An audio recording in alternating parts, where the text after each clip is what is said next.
Hi అండి. చక్కెర, oil, food కలర్తో పని లేకుండా క్రిస్పీగా, టేస్టీగా, హెల్దీగా, పూస దూసే పని లేకుండా 10 నిమిషాల్లో లడ్డూని ఇలా తయారు చేసి పెట్టండి. అందరూ ఇష్టంగా తింటారు. మెత్తగా నలకొట్టిన బెల్లం లేదా బెల్లం పౌడర్ 1 కప్పు. నెక్స్ట్ అదే కప్పుతో 1 కప్పు శనగపిండి, సేమ్ సైజు కప్పులో పై వరకు తీసుకున్నాను. మీరు తీపి ఎక్కువగా తినేట్లయితే బెల్లం, శనగపిండి ఈక్వల్ క్వాంటిటీస్లో కూడా తీసుకోవచ్చు. టేస్ట్ కోసం మీ దగ్గర ఉన్న డ్రై ఫ్రూట్స్ ఏవైనా కొద్దిగా తీసుకోవచ్చు. శనగపిండిలో కలుపుకోవటానికి అదే కప్పుతో 1 కప్పు నీళ్లు కావాలి. ఇప్పుడు 1/2 టీ స్పూన్ కంటే కొద్దిగా తక్కువగా ఉప్పు కూడా చేర్చి జల్లెడ పట్టుకున్నట్లయితే టేస్ట్ బాగుంటుంది.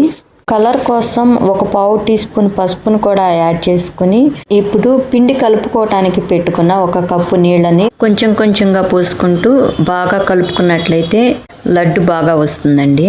ఫస్ట్ ఒక 1/4 కప్పు వరకు లేదంటే 1/2 కప్ వరకు నెయ్యి తీసుకోవాలి. ఇప్పుడు స్టవ్ పైన బాండి పెట్టుకొని 1 స్పూన్ నెయ్యి అందులో వేసి డ్రై ఫ్రూట్స్ కూడా వేసి వేయించుకొని పక్కన పెట్టుకోవాలి. ఇప్పుడు అదే బాండీలోకి ఒక 2 స్పూన్ల వరకు నెయ్యిని తీసుకుని దోశ ఎలా వేస్తున్నానో చూడండి. ఒకే చోట ముద్దగా కాకుండా అట్లా తిప్పుతూ రిబ్బన్ లాగా వేసినట్లయితే మధ్య మధ్యలో కూడా కొంచెం వేగుతూ పచ్చివాసన పోయి నెయ్యి ఫ్లేవర్ బాగా పడుతుందండి. ఇలాగే 2 వైపులా బాగా వేగిన తర్వాత ప్లేట్లోకి తీసుకొని మళ్ళీ ఇంకొకటి వేసుకొని అలా మొత్తం పిండినంతా క్రిస్పీ దోశలాగా వేసుకొని నెయ్యి వేసుకుంటూ కాల్చుకోవాలి.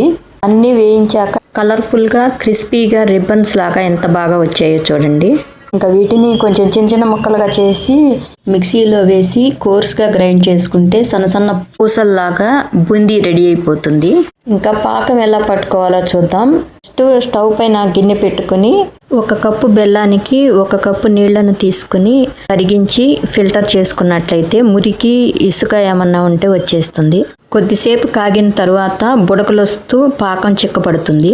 ఈ టైంలో కొంచెం పాకాన్ని 2 వేళ్ల మధ్యలోకి తీసుకొని సపరేట్ చేస్తూ ఉంటే తీగలాగా రావాలి. అది కొంచెం గట్టిగా అలాగే ఉంటే గట్టి తీగ పాకం అన్నమాట. ఇప్పుడు ఇక్కడ మనకి గట్టి తీగ పాకం వచ్చేసిందండి. ఇప్పుడు ఈ బూందీలోకి 1 స్పూను యాలకుల పొడిని యాడ్ చేస్తున్నాను. పాకం రెడీ అయిందండి. ఇప్పుడు ఈ పాకాన్ని బూందీలోకి కలుపుకోవాలి. లడ్డులో యాలకుల ఫ్లేవర్ కూడా చాలా బాగుంటుందండి. దోశలు వేసినప్పుడు మిగిలిన నెయ్యిని కూడా యాడ్ చేసుకుని బాగా కలుపుకుంటే ఫ్లేవరు, టేస్ట్ చాలా బాగుంటాయండి. వేయించి పెట్టుకున్న డ్రై ఫ్రూట్స్ని యాడ్ చేసి లడ్డులుగా చుట్టుకున్నట్లయితే క్రంచీ, చూసి టేస్టీ లడ్డు